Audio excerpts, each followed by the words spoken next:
Hi, എൻ്റെ പേര് രോഹിത്. ഞാനിപ്പം നിൽക്കുന്നത് CBC മഹീന്ദ്ര മുട്ടത്തറ. നമ്മളിന്ന് നോക്കാൻ പോകുന്ന വെഹിക്കിൾ എന്ന് പറഞ്ഞാൽ നമ്മുടെ താർ 2 വീൽ ഡ്രൈവാണ്. ഇതാണ് വണ്ടി നമ്മുടെ. താറിനെ പറ്റി പറഞ്ഞു വരുവാണെങ്കിൽ നമുക്കിപ്പം ഫസ്റ്റ് ബോണറ്റിനെ നോക്കാം. ക്യാംഷെൽ ബോണറ്റാണ് വരുന്നത്. പിന്നെ നമുക്ക് രണ്ടാമത്തെ കാര്യമെന്ന് പറഞ്ഞാൽ ഹൈലൈറ്റ് ആയിട്ട് വരുന്നതെന്ന് പറഞ്ഞാൽ ഇതിൻ്റെ വിൻഷീൽഡാണ്. അത് കുറച്ച് നമുക്ക് വെളിയിൽ നിന്ന് കാണുമ്പോഴത്തേക്ക് നമുക്ക് കുറച്ചൊരു ബൾക്കി ആയിട്ട് തോന്നുന്ന ഒരു ടൈപ്പ് വിൻഷീൽഡാണ് വന്നിട്ടുള്ളത്.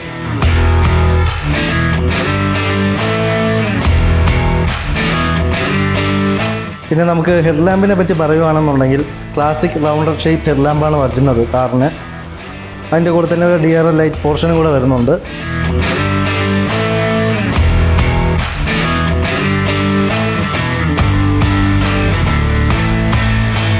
അലോയ് നോക്കുവാണെങ്കിൽ 18 ഇഞ്ച് വീൽ അലോയാണ് വരുന്നത്. പിന്നെ വീലാർച്ച്, ഫ്രണ്ട് വീലാർച്ച് പറയുവാണെങ്കിൽ നമുക്കൊരു ഇൻഡിക്കേറ്റർ ഷേപ്പ് മോഡലും വീലാർച്ചിൻ്റെ കൂടെ വന്നിട്ടുണ്ട്. വീലാർച്ച് അസിമെട്രിക്കൽ ഷേപ്പ് വീലാർച്ചാണ് വന്നിട്ടുള്ളത്. അതിൻ്റെ മോഡൽ എന്ന് പറഞ്ഞാൽ ഫ്രണ്ടിൽ ഈ ഒരു ഷേപ്പ് വീലാർച്ചും, നമുക്കിപ്പം ബാക്ക് സൈഡ് വീലാർച്ച് നോക്കുവാണെങ്കിൽ ഇത് വേറൊരു ഷേപ്പുമായിട്ടാണ് വരുന്നത്. പിന്നെ നമുക്ക് ORVM മിറർ, അതിൻ്റെ കൂടെ തന്നെ താറിൻ്റെ ഒരു ബാഡ്ജും വന്നിട്ടുണ്ട്. ഇതാണ് ORVM മിറർ. ഈ മിററിൻ്റെ അതേ മെറ്റീരിയലുള്ള ഒരു ഫൈബർ പോർഷൻ പോലത്തെ ആൻറ്റിന സ്ട്രാപ്പാണ് ഇത് ഇവിടെ വന്നിട്ടുള്ളത്.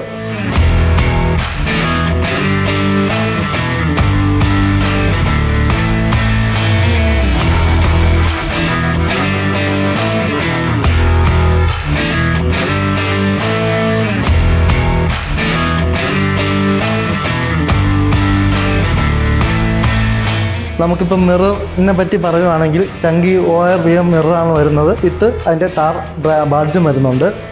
പിന്നെ നമുക്ക് അതിൻ്റെ പോലെ തന്നെ ഈ ഒരു മാറ്റ് ബ്ലാക്ക് ഫിനിഷിംഗ് ആണ് നമുക്ക് ഡോർ ഹാൻഡിലും വന്നിട്ടുള്ളത്.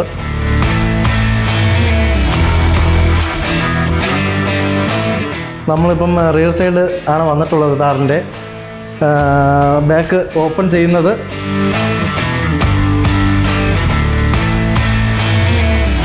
ഈ ഒരു മെത്തേഡാണ് നമുക്ക് ബാക്ക് വ്യൂ കാണുന്നത്.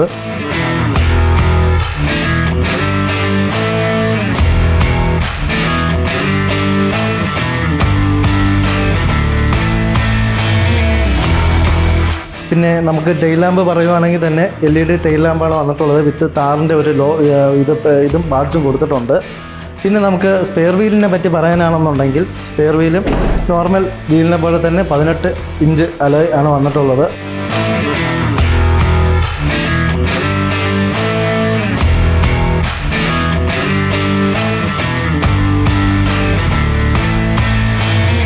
പിന്നെ നമ്മൾ ബാക്ക് റോവിനെ പറ്റി പറയുകയാണെങ്കിൽ 50-50 സീറ്റാണ് വരുന്നത്. വിത്ത് ഫോൾഡബിൾ ആണ്.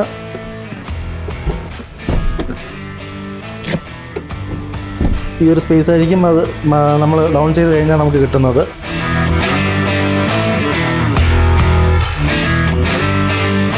പിന്നെ നമുക്ക് ഈ ഗ്ലാസിൻ്റെ ബാക്ക് സൈഡ് തന്നെയാണ് HMSL ലാമ്പ് വരുന്നത്. സെൻറ്ററാണ്. ഗ്ലാസ് അടയ്ക്കുമ്പോഴത്തേക്ക് നമുക്ക് അറിയാൻ പറ്റും. സെൻറ്ററിൽ ഒരു പോയിന്റിലാണ് വന്നിട്ടുള്ളത്. പിന്നെ നമുക്ക് ഡിഫോഗർ വന്നിട്ടുണ്ട്. ഹാർഡ് ടോപ്പിൽ മാത്രമേ ഈ ഡിഫോഗർ വരത്തുള്ളൂ. സോഫ്റ്റ് കൺവെർട്ടബിൾ ടൈപ്പിൽ വരത്തില്ല.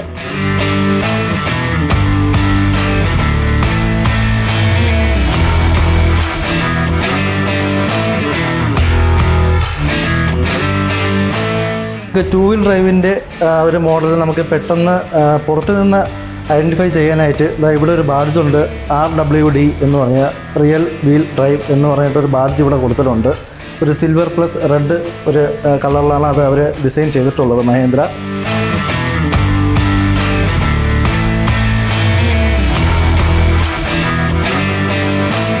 നമുക്കിപ്പം താറിൻ്റെ വീൽ ബേസ് വരുവാണെന്നുണ്ടെങ്കിൽ 2450 mm ആണ് വരുന്നത്.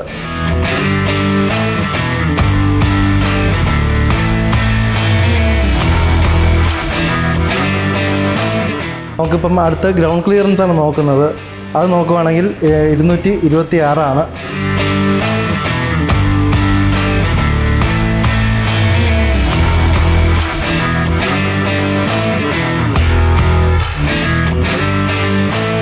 നമുക്കിപ്പം വാട്ടർ ബീഡിങ് ഡെപ്ത്ത് വരുന്നതെന്ന് പറഞ്ഞാൽ ഈ ഒരു ലെവൽ വരെയാണ്. 650 mm വരെയാണ് നമുക്ക് പറഞ്ഞിട്ടുള്ളത്. അതായത് നമുക്കിപ്പോൾ ഒരു ഫ്ലഡ് ടൈമിലായാലും വണ്ടി സുഖമായിട്ട് നമുക്ക് വെള്ളം അകത്ത് കയറാണ്ട് തന്നെ വണ്ടി മൂവ് ചെയ്ത് പോവും, സേഫ്റ്റി ഉണ്ട് എന്നുള്ള ഇതും നമുക്ക് താറിന് ഒരു താറിൻ്റെ ബ്രാൻഡായിട്ട് നമ്മൾ പറയുന്നുണ്ട്.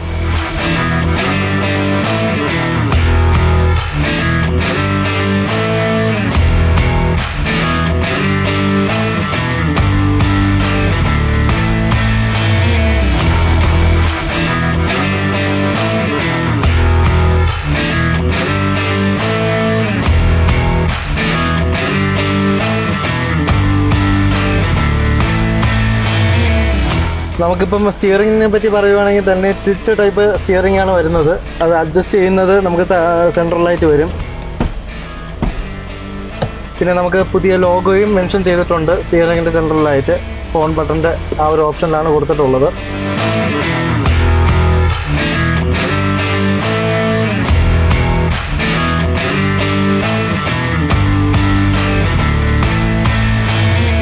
പിന്നെ നമുക്ക് SRCHൻ്റെയും വോളിയം ബട്ടണും എല്ലാം സ്റ്റിയറിങ്ങിൽ കൂടെ തന്നെ അതിൻ്റെ കൺട്രോൾ സിസ്റ്റം എല്ലാം വരുന്നുണ്ട്. കോൾ അറ്റൻഡ് ചെയ്യാനായാലും ബ്ലൂടൂത്ത് പെയർ ചെയ്യുമ്പോഴത്തേക്കും ബാക്കി വോളിയം ബട്ടണും ലോ ബട്ടണും എല്ലാം സ്റ്റിയറിങ്ങിൻ്റെ ലെഫ്റ്റ് സൈഡ് തന്നെ വരുന്നുണ്ട്.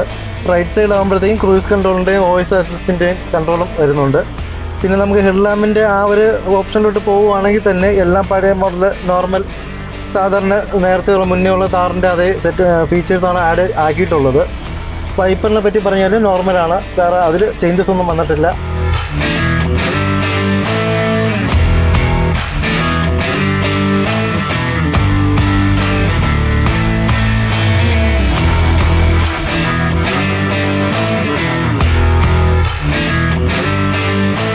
നമുക്കിപ്പം ഇതിൽ വന്നിട്ടുള്ളതെന്ന് പറഞ്ഞാൽ 7 ഇഞ്ച് ടച്ച് സ്ക്രീനാണ് വന്നിട്ടുള്ളത്.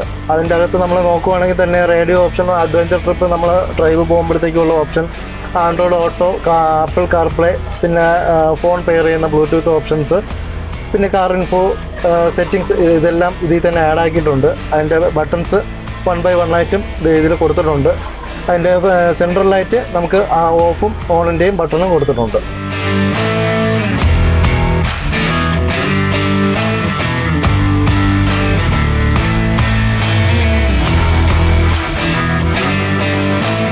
താഴ്ഭാഗത്ത് നമുക്ക് ഹസാർഡ് ലൈറ്റിൻ്റെ ഒരു ഓപ്ഷൻ വരുന്നുണ്ട്. നമുക്ക് സ്റ്റിയറിങ്ങിൻ്റെ ആ സൈഡിൽ നിന്ന് മാറ്റി വണ്ടിയുടെ സെൻറ്ററിൻ്റെ ആ ഇൻഫോടൈൻമെൻറ്റ് സിസ്റ്റത്തിൻ്റെ താഴെയായിട്ടാണ് ഹസാർഡ് ലൈറ്റിൻ്റെ ഓപ്ഷൻ വരുന്നത്.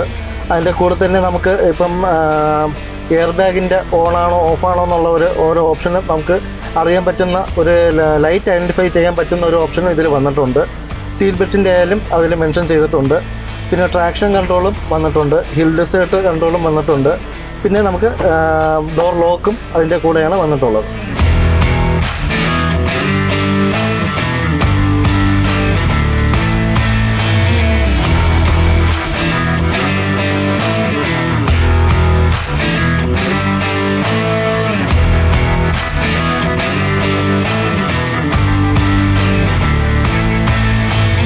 പിന്നെ നമുക്കിതിൻ്റെ മ്യൂസിക് സിസ്റ്റത്തിനെ പറ്റി പറയാനാണെങ്കിൽ 4 സ്പീക്കറും 2 ട്വിറ്ററുമാണ് വന്നിട്ടുള്ളത്.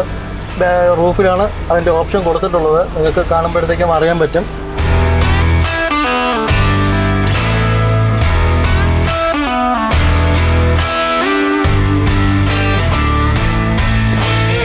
പിന്നെ നമുക്ക് ബാക്ക് റോയിലോട്ട് കയറാൻ വേണ്ടിയിട്ട് നമ്മുടെ കോ ഡ്രൈവർ സീറ്റിൻ്റെ ലെഫ്റ്റ് സൈഡ് തന്നെ ഒരു ഓപ്ഷൻ വരുന്നുണ്ട്. നമുക്ക് റിമൂവ് ചെയ്യേണ്ട ഓപ്ഷൻ.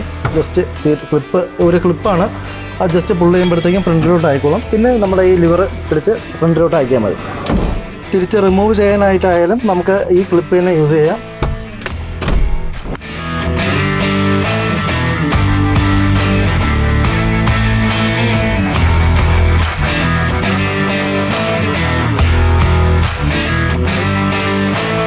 പിന്നെ നമുക്ക് 1.5 ലിറ്റർ ഡീസൽ എഞ്ചിനാണ് വരുന്നത്.